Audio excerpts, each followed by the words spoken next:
हाँ तो बच्चों बताओ, इंसानी शरीर में विटामिन डी की कमी से कौन सी बीमारी होती है? अनिका मैम इस सरकारी स्कूल की साइंस की टीचर हैं। उन्होंने जो सवाल अभी पूछा, सभी बच्चे उसका जवाब सोचने में लग गए थे। तभी आरूही ने उस सवाल का उत्तर देने के लिए हाथ उठाया। अरे वाह आरूही, आपको सवाल का उत्तर आता है? जी मैडम जी। अच्छा हाँ तो बताओ मैडम जी, हमारे शरीर में विटामिन डी की कमी से हड्डियों की बीमारी होती है। अच्छा वेरी गुड। और उसका नाम क्या है? और उसे रिकेट कहते हैं। Very good. अरे वाह आरूही, तुमने तो बिल्कुल ठीक जवाब दिया। अगले ही दिन हाँ तो बच्चों, आज का सवाल है, इंसानी शरीर में सबसे मजबूत हड्डी कौन सी होती है? अनिका मैम ने जो सवाल किया, क्लास में मौजूद सभी बच्चे उसका जवाब सोचने में लग गए। तभी आरूही ने फिर से सवाल का जवाब देने के लिए हाथ उठाया। अरे वाह आरूही, फिर से हाँ तो बताओ। मैडम जी, हमारे शरीर में सबसे मजबूत हड्डी दांत होते हैं। अरे वाह आरूही, वेरी गुड, तुम्हें तो हर सवाल का ठीक से उत्तर आता है। मैडम के मुंह से तारीफ सुनकर आरूही बहुत खुश हो जाती है, जबकि क्लास में मौजूद सभी बच्चे इस बात पर हैरान होते हैं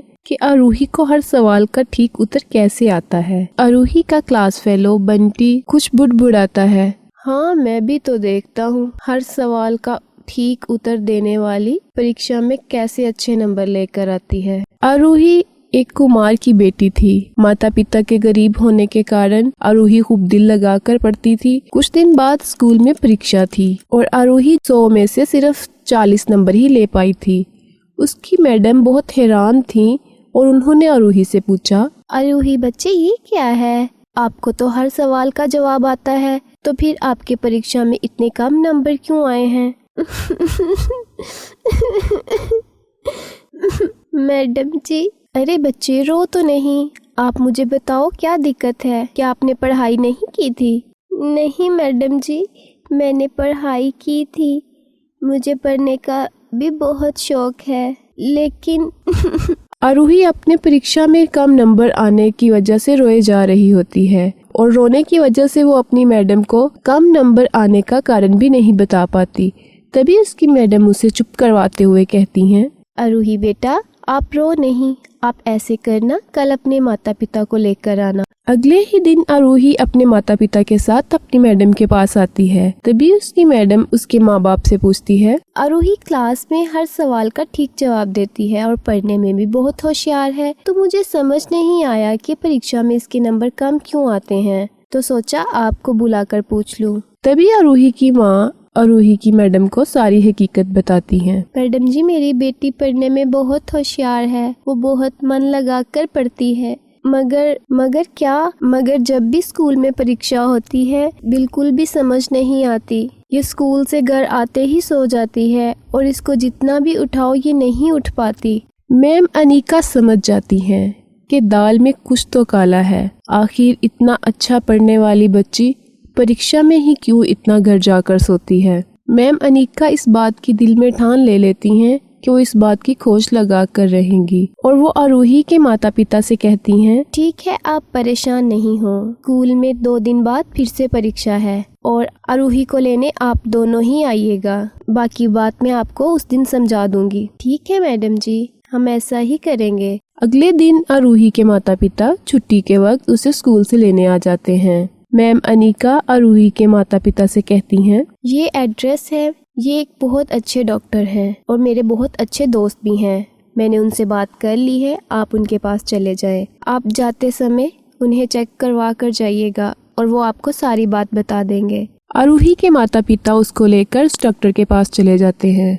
अच्छा तो आप आरूही हैं? हाँ मैम, अनिका ने कल ही मुझसे बात की थी। डॉक्टर आरूही का अच्छे से चेकअप करता है। मुकम्मल चेकअप के बाद आरूही के माता पिता डॉक्टर से पूछते हैं, डॉक्टर साहिब कोई चिंता की बात तो नहीं है ना? मेरी बच्ची को क्या मसला है? अरे नहीं, आप चिंता मत करें। मुझे मुआयने से जो बात पता चली, आरूही को कोई खाने में नशावर अद्वियात मिलाकर दे रहा है। ये सुनकर तो जैसे आरूही के माता पिता के पांव तले से जमीन निकल गई हो। अरे क्या डॉक्टर साहब, ये आप क्या कह रहे हैं? तभी डॉक्टर आरूही से पूछता है, आरूही बेटा आपने स्कूल से क्या खाया था? हाँ बताओ बेटा क्या खाया था? तभी आरूही की माँ उससे कहती है, आरूही मेरी बच्ची बताओ तुमने क्या खाया था? मैंने तुम्हें जो टिफिन दिया था, क्या तुमने वो खाना नहीं खाया? माँ, मेरा वो खाना मेरे दोस्तों ने खा लिया था और फिर उन्होंने मुझे अपना खाना दिया था। मुझे बहुत भूख लगी थी। क्या? कौन से दोस्त थे वो तुम्हारे बेटा? बोलो। बंटी अक्सर ऐसा करता है, मेरा खाना खुद खा जाता है और कहता है कि मुझे तुम्हारा खाना मजे का लगता है, फिर मुझे उसका खाना खाना पड़ता है।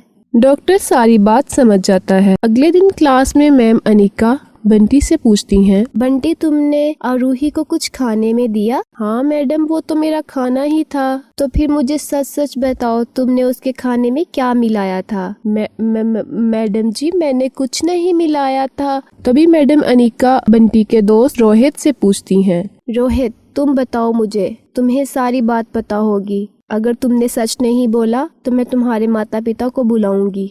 रोहित डर जाता है और सारी बात बता देता है। जी मैडम जी, बंटी जानबूझकर आरूही को परीक्षा से एक दिन पहले ऐसा खाना खिलाता था कि वो जाकर सोई रहे और वो परीक्षा की अच्छे से तैयारी न कर सके। इस तरह से वो खुद 6 नंबर लेना चाहता था और कभी उसको अपने खाने में ऐसा कुछ मिलाकर दे देता था और कभी कभार तो उसके टिफिन में ऐसी कोई चीज मिला देता था जिससे उसको बहुत नींद आए। रोहित की बात सुनकर तो जैसे मैम अनिका के होश उड़ गए कि एक क्लास के छोटे से बच्चे की ये हरकत हो सकती है। मैम अनिका बंटी को बहुत डांटती हैं कि उसने इतने गलत तरीके से अगर नंबर हासिल कर भी ले तो वो किस काम के। तभी पीटीएम में बंटी के माता पिता से मुलाकात के दौरान मैम अनिका उनसे कहती हैं, बच्चे को सिर्फ अच्छे ग्रेड्स लेना नहीं सिखाएं, ना ही उन पर कोई प्रेशर डालें कि हमने आपको बारी फीसें देकर ट्यूशन लिखवाया है और ऐसा ना हो कि आपके बच्चे कुछ गलत सीख जाए। हाई मार्क्स और ग्रेड्स से तो कहीं ऊपर संस्कार होते हैं और अगर हम संस्कार ही बच्चों को गलत दे देंगे तो फिर तो हमारे देश का क्या होगा और हमारे ही बच्चे हमारे साथ कैसा सलूक करेंगे।